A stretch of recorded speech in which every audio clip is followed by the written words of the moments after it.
Dawn Piercing the Darkness, Episode 5, which is the last episode. Let's have a quick recap. 4 boys from seemingly good family backgrounds head towards the hill to end their lives. One of them is Nick, who belongs to an affluent family and was living an extravagant life when he comes to know that his mother was cheating on his father, and he is not the biological son of his father. He then decides to end his life. They are led to a salt mine to enjoy a more painful death. They are escorted to a deep and dark salt mine to experience a more painful death. Craig Walls was a genius and had everything one can dream about. However, arrogance and pride made him touch the ground, and he is also on his way to wrongful death. Brandon O'Hara, an ace footballer, lost his career due to the severe ankle injury that made him devastated. The 3 boys are led towards a hilly side by Jacob, and there they enter the Shaolin Remedial Center. Episode 5. After lunch, they were shown to an art hall. Their eyes widen when they see a massive hall where everything your heart desires to gain peace and serenity is present. Be it pottery-making tools or sculpting accessories, paints, easels, fabrics, glass, and even needlework and sewing. On one corner, musical instruments are placed, from a grand piano to a harmonium, from a massive sitar to the melodious flute. Give your heart and mind some mellowness and peace by adopting any of the hobbies, Shaolin says from behind. On one side, they are shown an elaborate library, where books from every nook and corner of the world are placed, to pacify an avid reader. You have to spend 2 hours daily devoting yourself to your favorite pastime, Shaolin said somberly. 2 hours? They all exclaimed. Yep, that's the beauty of art. When you fall in love with it, your time flies like anything, and before you know, it's gone. Shaolin, the wise soul, but the 3 stared at him in disbelief. However, Craig, once crazy about reading, heads towards the library. Meanwhile, Nick draws his attention towards sculpting. He remembered enormous sculptures of warriors placed at his mansion that always fascinated him. Brandon is confused, since he's a sportsman and a little adverse towards art. However, pottery painting attracts him a little. Days went by, and a month soars. The 3 are kept so occupied in exercise, chores, and of course, art, that they actually forget why they were here in the first place. It seemed as if their life had become disciplined. Their eating and sleeping habits greatly improved. Their health revived after strenuous workouts, and even their minds swam out of depressive modes. However, one day, Shaolin summoned them and inquired about their opinion of life. Nick said that life had been really unfair to him because his mother was a traitor.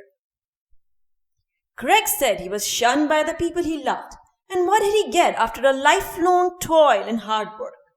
And Brandon was drowned in his own steeped sorrows, and how he let his own father down by shattering his dreams of becoming a world-class footballer. Shaolin patiently listens to their woes and complains, and then gestures them to be silent.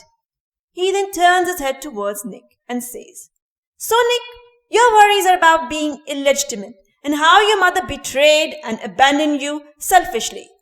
But then what about Mr. Rewaha? Although he was not your biological father, he brought you up like his own son for many years. He could have abandoned you and hated you for coming out of the womb of the woman who deliberately betrayed him. He could have remarried and sent you to an orphanage, but the poor guy committed the sin of giving you the luxuries that could be the source of anybody's envy. Wasn't it very selfish of you to leave him like that when he's at the age that needs care and companionship? Yes, Nick, answer me. Nick, flushed and speechless, stared at the white and blue embossed vase, unable to think straight. And yes, Craig, so you had trust issues. But it was you who started the animosity first. Your pride and haughtiness were reaching the sky, and it was God's way of bringing you to the ground. However, your parents could have abandoned you and let you rot in the prison, but instead, they chose to give you an opportunity to make a new beginning, a clean start. But what did you do? You abandoned those angels and were about to break their hearts and dreams again. How could you give up when those who love you never gave up on you? Craig felt so shameful that tears welled in his eyes. However, he looked away. Ah, Brendan, so foolish of you to think that just a little injury could end your life. You could have looked around and found so many other outlets. Did you know, just as you left abruptly, your father received a call from the International Football Union. They thought you were the most suitable candidate to coach the international most promising teams with all your experience and knowledge. Your father was looking for you frantically, as he was even more eager than yourself to see you successful. But you, on the other hand, acted so impatiently. Brandon sunk deeper into the ground. They all were so embarrassed that not once did the thought pass in their heads about how Shaolin knew his parents so well. Shaolin thinking that the iron is hot, so it's time to give the final strike. The next day, Shaolin took the three lads to Friends of Friends Fun Center. Oh wow, he's thinking to cheer us up after all that catharsis last evening, thought Nick innocently.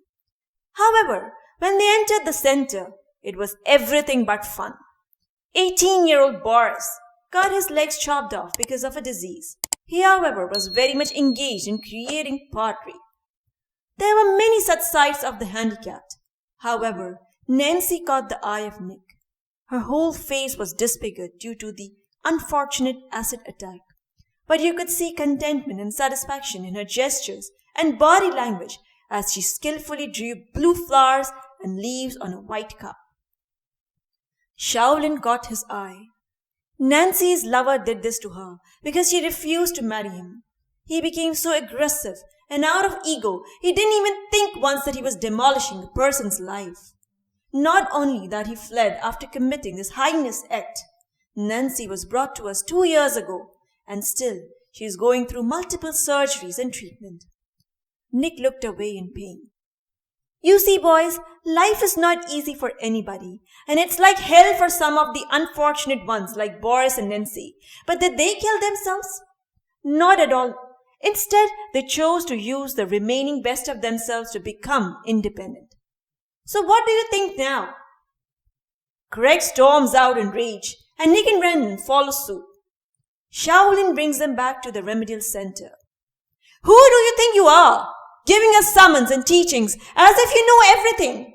What do you know about sorrow and grief when the great Shaolin sits on the magnificent chair controlling everything from his riches? What do you have to cry about when you seem to have everything? Why this fake display of concern and compassion?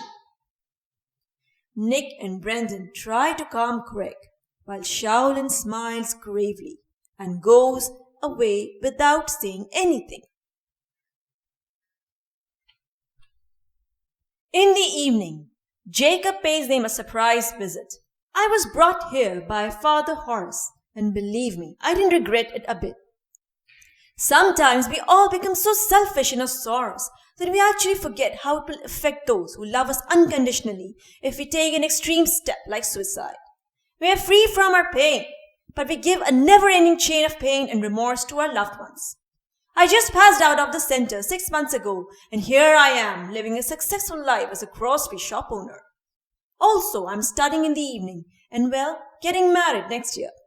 My whole outlook on life changed, and now I'm paying Shaolin back by bringing those unfortunate ones who gave up on their lives to the remedial center so that they can just give one chance to their broken lives and heal. Jacob added by looking at the sulking Craig. You know, Craig, sometimes things appear to you very bright and shiny, but deep down, distress and pain are hidden in them. The great Shaolin's whole family, including his old parents, wife and brothers and children, were killed in a tribal clash, leaving behind Shaolin as he was miraculously saved for him being out of town on that fateful night. The whole house was burned in flames by the brutal enemy.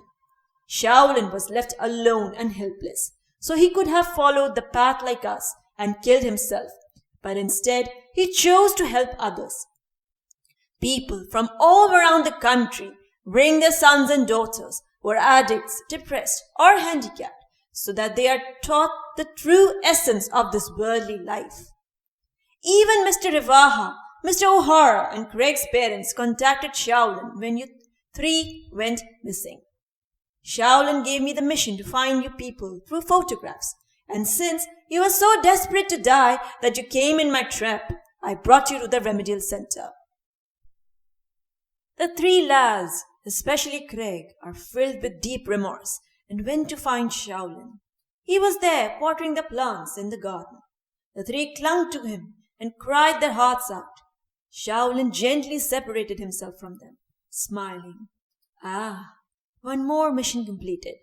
God bless all of us. Nick went back to Mr. Rewaha, who welcomed him with open arms.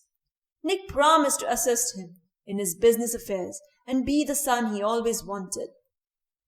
Craig joined another company, though not a multinational, but he vowed to take its success to the next level with his experience and knowledge to his parents' delight.